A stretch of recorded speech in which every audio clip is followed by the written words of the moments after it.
Hello everyone, welcome to my channel. ये life is a surprise का last part है, तो चलिए वीडियो को स्टार्ट करते हैं। जिमिन की फैमिली अपने मेंशन आ जाते हैं और वो लोग आने के बाद जैसे सोचते हैं कि जिमिन से कुछ बात करें। जिमिन किसी से बिना बात किए सीधा वो अपने रूम में चला जाता है। रूम में जाकर अपने डोर को लॉक कर देता है और कुछ देर बाद वैसे ही बैठा रहता है और सोचता है कि आई एम सॉरी थे, मैंने तुम्हारे साथ बहुत गलत किया। मैं उस टाइम पे नहीं था तुम्हारे साथ जिस टाइम पर तुम्हें मेरी बहुत ज़्यादा ज़रूरत थी। तभी जिमिन सोचता है कि पर मॉम डैड को पता था कि ते वहाँ पे है, ते की मैरिज हो गई है। यही सब सोच के जिमिन जैसे ही अपने मॉम डैड के कमरे में जाता है उनसे बातें करने के लिए, तो वो पहले से किसी की आवाज़ सुनता है। तभी जिमिन की मॉम बोलती हैं कि क्या अगर हम लोग जिमिन को सब सारी बातें बता दें, अब तो कुछ हो भी नहीं सकता है। ते अपनी लाइफ में आगे बढ़ चुके हैं और जिमिन भी यूंगी को थोड़ा पसंद करने लगा है, क्योंकि फ्रेंडशिप ही सही उसने किया। तो जिमिन की मॉम कहती है कि अभी हम उसे सारी बातें बताकर समझा भी सकते हैं और वो हमारी बातों को समझ भी जाएगा और वो समझेगा आपको भी और आपके इमोशन को भी। प्लीज़ उसे बातें कीजिए और उसे ये सारी बातें बता दीजिए। तभी ये जिमिन के डैड बोलते हैं, रियली तुम्हें लगता है कि मैं उसे बताऊंगा कि मैंने ते को बिना देखे ही ऑफिस से निकाल दिया? मेरा प्लान था कि उसे मॉम के पास भेजूँ, वो कंपनी के रिलेटेड कोई भी काम करने के लिए। वो सब सारी चीज़ें मेरी प्लानिंग थी कि मैं ते को और जिमिन को अलग कर दूं और ये सब बातें जानकर वो मुझ पर ट्रस्ट करेगा और मुझसे बहुत हैप्पीली बातें करेगा। वो नहीं समझेगा, मेरे कोई भी सिचुएशन को नहीं समझेगा, वो बस मुझसे गुस्सा करेगा और हम सबसे बहुत बहुत ज़्यादा नाराज़ भी होगा। तुम समझ क्यों नहीं रही हो? और प्लीज़ धीरे बोलो कि तुम्हें पता है कि जिमिन अब घर में है। अगर वो ये चीज़ें सुन लेगा तो उसे बहुत बुरा लगेगा और बहुत गुस्सा करेगा हम लोगों पर। तभी उसकी मॉम बोलती है, वो समझ जाएगा, वो मेरा बेटा है। तब भी उसके डैड बोलते हैं, रियली वो समझ जाएगा, तुम्हारा बेटा है तो जाओ तुम ही समझा लो। अगर इसके बाद बदले में कुछ भी बिगड़ा और वो नहीं समझा तो फिर तुम सोच लेना। तभी जिमिन की मॉम बोलती है, पर आप उससे बातें करके तो देखिए, वो शायद समझ जाएगा। तभी उसके डैड बोलते हैं, वो नहीं समझेगा, तुम समझ क्यों नहीं रही हो कि वो नहीं समझेगा? तो उसकी मॉम कहती है कि पहले आप उसे वो रीज़न तो बताइए कि आपने ये सब किया क्यों। तो फिर उसके डैड कहते हैं, रियली तुम्हें लगता है कि मैं उसे बताऊंगा कि अगर मैं ऐसा नहीं करता तो हम लोग बैंकरप्ट हो जाते और रोड पे आ जाते? सारी चीज़ें हमारी लोन पे थी जो कि वो लेकर हमारे कंपनी में कुछ लोगों ने हमारे साथ बहुत बड़ा फ्रॉड किया और हमारी कंपनी बहुत लॉस चल रही थी। बस ऊपर से दिखाया जा रहा था कि हाँ हम लोग बहुत ठीक ठाक है, पर अंदर से कंपनी हम लोग की एकदम पूरी तरीके से खाली हो गई थी। हमारे पास बस एक ही रास्ता था, क्यों कंपनी बहुत लॉस में चल रही थी। अगर हम लोग इससे जिमिन और यूंगी की मैरिज नहीं कराते तो हम लोग कहीं के नहीं रह जाते और शायद मैं अपने डैड का ड्रीम भी पूरा नहीं कर सकता था कि जो उन्होंने कहा था और जो उनकी लास्ट विश थी, जिसे मुझे पूरा करने के लिए मुझे जो करना पड़ा मैं वो किया।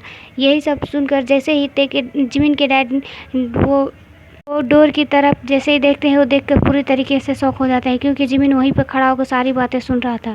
उन्हें ऐसे शॉक देखकर जिमिन की मॉम भी उसकी तरफ देखती है, तो वो देखती है कि जिमिन वहीं पर खड़ा था। तभी जिमिन के डैड जिमिन के पास जाते हैं और बोलते हैं, आई एम सॉरी बेटा, प्लीज़ मेरी बातों को समझो, हम लोगों ने ये सब जानबूझ के नहीं किया। तभी उसके जिमिन बोलता है, ओके डैड, हम लोग इसके बारे में बाद में बात करेंगे। इतना बोल के जिमिन अपने रूम में चला जाता है और रूम में जाने के बाद उसे कुछ समझ में नहीं आ रहा था कि वो क्या करे। फिर वो अपनी ग्रैंड माँ के पास जाता है और वो अपने ग्रैंड माँ को बोलता है, ग्रैंड माँ क्या मैं आपके साथ थोड़ा सा टाइम स्पेंड कर सकता हूँ? तो उसकी ग्रैंड माँ बोलती है ओके, और उसे अपने पास बुलाती है। तभी जिमिन अपनी ग्रैंड माँ के गोद में अपना सर रख कर सोया होता है और बोलता है, ग्रैंड माँ आपको सब पता था ना? तभी उसकी ग्रैंड माँ उसके हेयर में अपने हाथ घुमाते हुए बोलती है, हाँ बेबी, मुझे पता था, सारी चीज़ें पता थी, इसीलिए मैं तुम्हारे साथ ऐसा किया। आई एम सॉरी बेबी, मुझे पता है कि हम लोगों ने तुम्हारे साथ बहुत बुरा किया और ते के साथ कुछ भी बहुत बुरा हुआ, पर हमारे पास और कोई ऑप्शन नहीं था इसके अलावा। अगर तुम्हें लगता है कि इसके अलावा कोई ऑप्शन होता तो हम लोग ये सब करते, कभी नहीं करते। तभी जिमिन बोलता है, ग्रैंड माँ मैं अब क्या करूँ? तो उसकी ग्रैंड माँ बोलती है कि जो जैसा है उसे एक्सेप्ट कर लो, इसी में हम सबकी भलाई है। ते भी अब मूव ऑन कर चुकी है, वो भी अपने हस्बैंड से बहुत प्यार किया करते हैं, हमने देखा था उस टाइम। वो लोग बहुत खुश हैं और बहुत हैप्पी है, तो तुम भी यूंगी के साथ अपना फ्यूचर बनाओ। तभी जिमिन बोलता है, बट ग्रैंड माँ, तो उसकी ग्रैंड माँ बोलती है कि तुम ही सोच लो जिमिन, तुम्हारे पास टाइम है, इसके अलावा अगर कोई ऑप्शन और कोई भी ऐसा चीज़ है तो तुम सोच के देख लो। अगर तुम ते को अपनाओगे तो यूंगी भी हट होगी और जिमिन भी, और शायद ते को भी हट होगा, क्योंकि ते अब अपने हस्बैंड को छोड़ना नहीं चाहती है, उससे दूर नहीं रह। वैसे भी अगर तुम यूंगी को अपनाओगे तो शायद तुम आगे चल के मूव ऑन कर सको। और वैसे तुम तो कहते हो कि यूंगी के साथ तुम टाइम स्पेंड करते हो तो तुम्हें बहुत हैप्पी फील होता है, तो क्या इसी को लव कहते हैं बेबी? प्लीज़ यूँगी को अपना लो और आप खुद को मूव ऑन कराओ और आगे बढ़ो। ते भी अपनी लाइफ में हैप्पी और तुम भी अपनी लाइफ में हैप्पी हो जाओ, सब लोग हैप्पी रहो। मैं नहीं चाहती कि ना ही अगर ये सारी बातें अगर तुम बताओगे तो यूँगी को भी हर्ट होगा और ये जेके को भी हर्ट होगा। इसीलिए उन दोनों की लाइफ में कोई प्रॉब्लम नहीं आना चाहिए। वो लोग बहुत हैप्पी है, तुम भी हैप्पी रहो। तभी जिमिन बोलता है, पर ग्रैंडमा मैं ये सारी अपने कोई भी अपनी रिलेशनशिप बनाना चाहता हूँ तो मैं हर चीज़ सच्चाई के ट्रूथ के हिसाब से, अब मैं किसी से कोई बात नहीं छिपाऊंगा। मैं पहले यूँगी से इसके बारे में बात करूँगा और उसके बाद यूँगी का जो डिसीजन होगा मैं उसका सपोर्ट करूँगा। इतना बोल के जिमिन अपने रूम में चला जाता है और बोलता है कि शायद सब लोग सही बोल रहे हैं, मुझे अब मूव ऑन करना चाहिए ते से। और इतना कह कर जिमिन अपना फ़ोन उठाता है और यूँगी को मैसेज करता है कि वो कल मॉर्निंग के टाइम उसे पार्क में आकर मिले। यूँगी ये मैसेज देखकर बहुत हैप्पी हो जाता है और वो भी यस कह के अपना फ़ोन अपने टेबल पे रख कर सो जाता है। इधर ते बैठ कर जेके का वेट कर रही होती है। जेके जैसे ही रूम में आता है तो ते बोलती है कि मुझे तुमसे बहुत इंपॉर्टेंट बात करनी है जेके, प्लीज़। मैं तुमसे कब से बताना चाह रही हूँ पर तुम नहीं सुन रहे हो, पर मुझे अभी बताना है और अभी मैं तुमसे बात करना चाहता हूँ। तभी जेके बोलता है, ओके बोलो, तुम्हें जो बोलना है जल्दी बोलो, मैं सुन रहा हूँ। अब तुम्हारा जो भी टाइम है अब सब सिर्फ तुम्हारे लिए टाइम है ते, अब जो तुम्हें बोलना है मुझे बता सकती हो।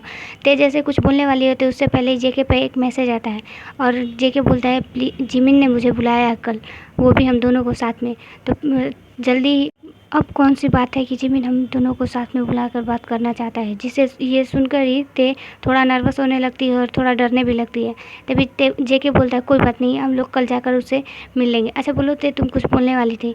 तभी ते बोलते हैं कि कोई इतना इम्पोर्टेंट नहीं है, हम कल बात करेंगे। इतना बोल के वो लोग भी सुन जाते हैं और नेक्स्ट मॉर्निंग हो जाती है। ते तो पूरी रात डर के सोई नहीं थी। चलो जल्दी, हमें लेट हो रहा है, जिमिन ने बहुत जल्दी ही बुलाया था और तुम लोग को पता है कि मुझे एक मीटिंग अटेंड भी करने जाना है, तो प्लीज़ चलो जल्दी, मुझे वहाँ से आकर अपने मीटिंग के लिए भी जाना है। तभी ते और यूँगी रेडी होकर नीचे आते हैं और वो लोग उसी पार्क में चले जाते हैं जहाँ पर जिमिन ने उन लोग को बुलाया था। जिमिन वहाँ पर बैठ कर उन्हीं का वेट कर रहा था। तब सभी लोग जाकर वहाँ बोलते हैं। तब जेके कहता है, क्या हुआ जिमिन, तुमने हमें इतनी जल्दी और इतना मॉर्निंग क्यों यहाँ पर बुलाया।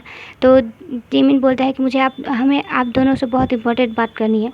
तो जेके बोलता है, हमें आप यानी कि तुम्हें और यूँगी को क्या बात है। यूँगी, मुझे घर पे भी तो बता सकते थे ना, तुम्हें पता है कि मुझे अपने मीटिंग के लिए बहुत लेट हो रहा है। तो यूँगी थोड़ा सा कन्फ्यूजली अपने भाई की तरफ देखता है, बोलता है, भाई पर मुझे कोई भी ऐसी बात आप लोग को नहीं बतानी है। तब जिमिन बोलता है, मुझे और ते को आप दोनों को एक बहुत बड़ी इंपॉर्टेंट बात बतानी है। तभी जेके ते की तरफ देखता है और यूँगी जिमिन की तरफ।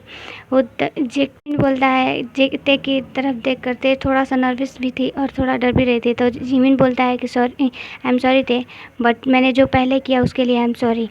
मैं मूव ऑन करना चाहता हूँ और यूँगी के साथ रहना चाहता हूँ, तो इसीलिए मैं अपने रिश्ते को किसी भी झूठ के बुनियाद पर खड़ा नहीं करना चाहता। और मुझे भी लगता है कि तुम्हें भी जेके को सच बता देना चाहिए और इसके बाद यूँगी का जो डिसीजन होगा मैं उसके साथ खड़ा हूँ।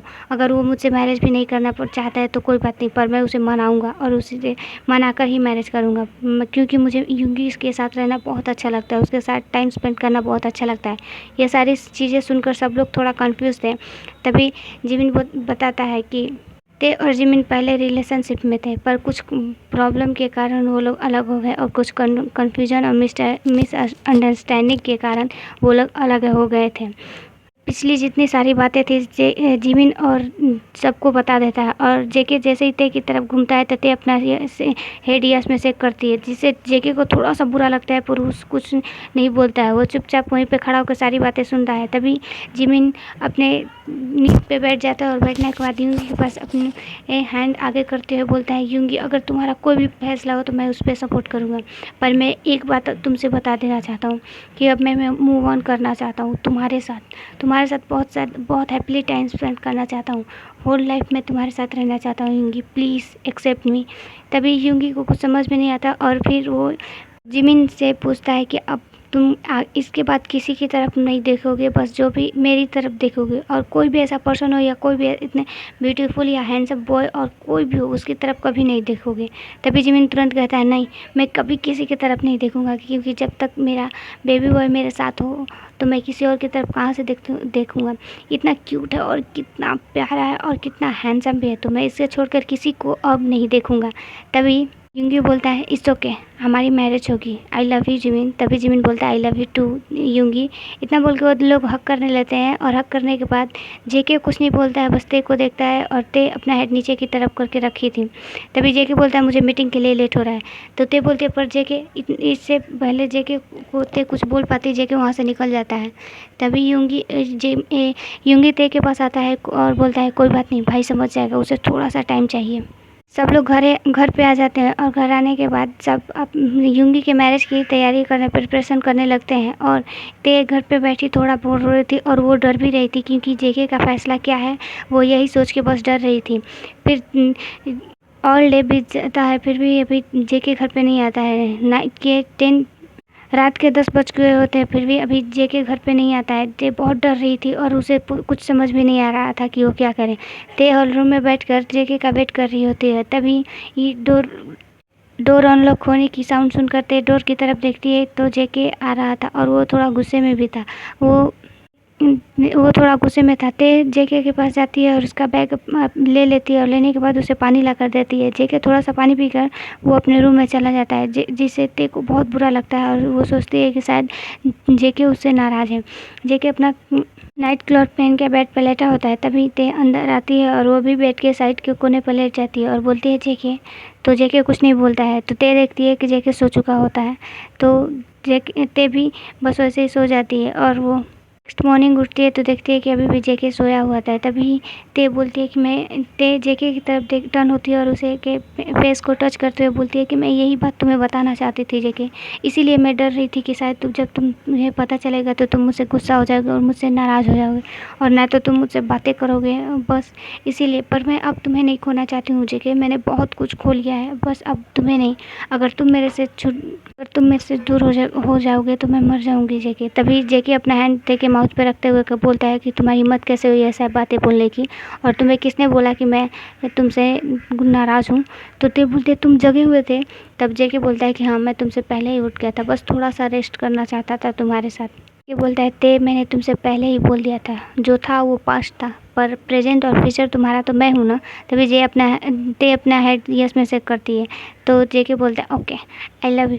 इतना बोल के वो लोग भी एक दूसरे को हक कर लेते हैं। ऐसे ही टाइम बीत जाता है और यूंगी और जिमिन की मैरिज भी हो जाती है और वो लोग भी हैप्पीली अपना टाइम स्पेंड करते हैं। और इस एफ का यहीं पे एंड होता है। बाय।